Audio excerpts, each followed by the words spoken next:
ये एक पिता की एक हार्ट टचिंग हिंदी स्टोरी है। हेलो दोस्तों, आज मैं एक पिता की इमोशनल स्टोरी आप लोगों से शेयर करूंगी। यह एक दिल को छू जाने वाली स्टोरी है। ये एक पिता के जज्बातों की कहानी है। ये कहानी से आप लोगों को बहुत कुछ सीखने को मिलेगा। इस कहानी को शेयर करने का मेरा एक ही मतलब है कि मैं पिता की भावनाओं को आप लोगों के साथ बहुत ही सुंदर शब्दों में ला सकूं। यह स्टोरी शुरू होती है जब सुशील नाम का लड़का घर से गुस्से में बड़बड़ाते हुए निकल गया था और बस स्टैंड की तरफ आगे बढ़ने लगा। और वो मन ही मन बड़बड़ाता रहा था, पता नहीं कितने पैसे छुपा के रखे हैं, लेकिन मेरे लिए एक बाइक नहीं ले सकते।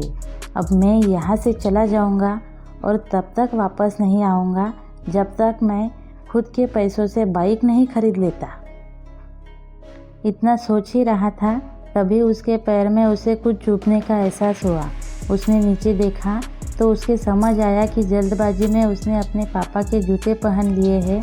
उन जूतों में कील उभरी हुई थी जो सुशील के पैर में बार बार घाव किए जा रही थी। लेकिन उस समय गुस्सा अधिक था तो उसने बड़बड़ाते हुए आगे बढ़ गया। एकाएक सुशील को याद आया कि उसके पापा का पर्स भी वो साथ ले आया है। सुशील के खुरापती दिमाग में एक ख्याल आया, क्यों ना आज पापा का पर्स चेक किया जाए, जिसे आज तक उन्होंने किसी को हाथ तक नहीं लगाने दिया था। पता नहीं कौन सा खजाना छुपा है इस पर्स में जो किसी को हाथ नहीं लगाने देते थे।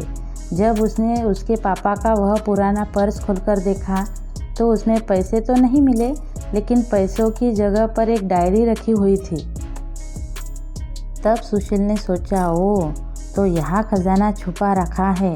वो समझ रहा था कि यहाँ उसके पापा ने लिखा होगा कि किससे कितने पैसे लेने हैं और किसको कितने पैसे दिए हैं, लेकिन वो गलत था। जब उसने वो छोटी सी डायरी का पहला पेज खोलकर देखा तो वहाँ पर जो लिखा था वह थोड़ा सा सीरियस कर देने वाला था। डायरी में जो लिखा था उसे पढ़ने के बाद सुशील के चेहरे पर जो एक्सप्रेशन थे वह अब गायब हो चुके थे, क्योंकि डायरी में वैसा कुछ नहीं था जैसा सुशील सोच रहा था। वहाँ पर उन पैसों का हिसाब लिखा हुआ था जो अलग अलग कामों के लिए अलग अलग लोगों से उधार लिए गए थे। उन लिस्ट में कंप्यूटर के नाम पर भी पैसे लिए गए थे। कुछ यूँ लिखा था, 70,000 बेटे के कंप्यूटर के लिए। यह वही कंप्यूटर था जिसे सुशील आज तक यूज़ कर रहा था, लेकिन उसको यह पता नहीं था उस कंप्यूटर को खरीदने के लिए पैसे कहाँ से आए थे। लेकिन आज पता चल रहा था। उसे आज भी याद है जब उसने पहली बार कैमरे के लिए जिद किया था, जो उसके पापा ने उसको 2 हफ्ते बाद उसके बर्थडे पर लाकर दिया था, जिसे देखकर वो बहुत खुश हुआ था। और उसको खुश देखकर उससे भी कहीं ज़्यादा अगर कोई खुश था तो वह थे उसके पापा। अब सुशील के चेहरे से गुस्सा एकदम गायब हो चुका था। जब उसने आगे का पन्ना पलटा तो वहाँ पर कुछ इच्छाएं लिखी हुई थी। पहली जो इच्छा थी उसमें जो लिखा हुआ था, अच्छे जूते पहनना। यह बात उसके कुछ समझ नहीं आई। तभी उसका पाँव अचानक सड़क पर भरे हुए पानी पर जा पड़ा और तभी उसके पाँव में कुछ गीलापन होने का एहसास हुआ।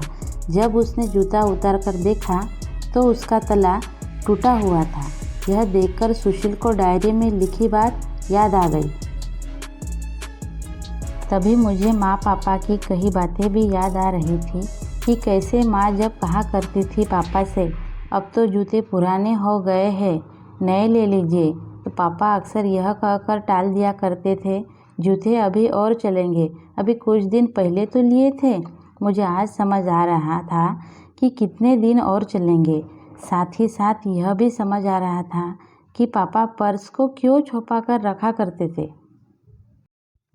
तभी उस डायरी को पढ़ते हुए बस स्टैंड पर पड़ी बेंच पर आकर वो बैठ गया। अब उस डायरी का आखिरी पन्ना बचा हुआ था। उस पन्ने को जब सुशील ने पलट कर देखा तो वहाँ कल की डेट लिखी हुई थी। तारीख के नीचे लिखा हुआ था 70,000 रुपये बाइक के लिए। बस इतना पढ़ा और दिमाग सुन्न रह गया। अब मेरे मन में कोई गिला शिकवा नहीं बचा था, बस मेरे आंखों से आंसू चले जा रहे थे। मुझे आज तक नहीं पता तब मैं क्यों रोए जा रहा था। अब वो जल्दी से घर की तरफ भागा, लेकिन जूतों की उस कील ने पाँव में अब तक घाव बनाने में कामयाब हो चुकी थी। सुशील ने जूतों को रास्ते में ही निकाल कर फेंक दिया और भागते लड़खड़ाते हुए घर जा पहुंचा। लेकिन उसके पापा घर पर नहीं थे। वो समझ गया वह कहाँ थे। वो सीधा पास वाली बाइक एजेंसी की तरफ भागा। पता नहीं आज कहाँ से इतनी ताकत उसमें आ गई थी। वो भागते हुए थक नहीं रहा था, और वह भी बिना जूतों के नंगे पैर। जैसे तैसे वो बाइक एजेंसी पर पहुंचा। सुशील के पापा वही थे। उसने पापा को दौड़कर गले लगा लिया और उसके आंखों से आंसू रुकने का नाम ही नहीं ले रहे थे। सुशील के पापा समझ नहीं पा रहे थे आखिर हो क्या रहा है सुशील को, क्यों रो रहा है।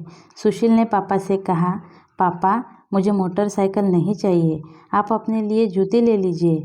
अब आज से मुझे जो भी सामान लगेगा वो मैं अपनी मेहनत से अपने बलबूते पर पढ़ लिख कर करूँगा। दोस्तों, बस इतनी सी थी ये कहानी। मैं आज आपसे यही कहूँगी, ठीक ऐसे ही होते हैं हमारे पिता। हम अक्सर देखते हैं कि हम अपनी माँ से हर बात शेयर करते हैं और माँ भी इसके बदले में हमें बहुत प्यार देती है। लेकिन एक शख्स ऐसे भी होता है जो हमें छुपकर प्यार करता है, वह होते हैं हमारे पिता। यह परिवार में एकमात्र ऐसा व्यक्ति होता है जो अपने बच्चों से उन्हें बिना जताए छिपकर प्यार करते हैं, खुद की इच्छाओं को मारकर बच्चों के लिए सपने देखते हैं और उनकी खुशी में ही खुश हो जाते हैं। अगर आपको मेरी ये कहानी अच्छी लगे तो प्लीज़ लाइक, शेयर, सब्सक्राइब कर देना, और आपकी जो राय है वो भी मुझे आप कमेंट में लिख सकते हो। Thank you.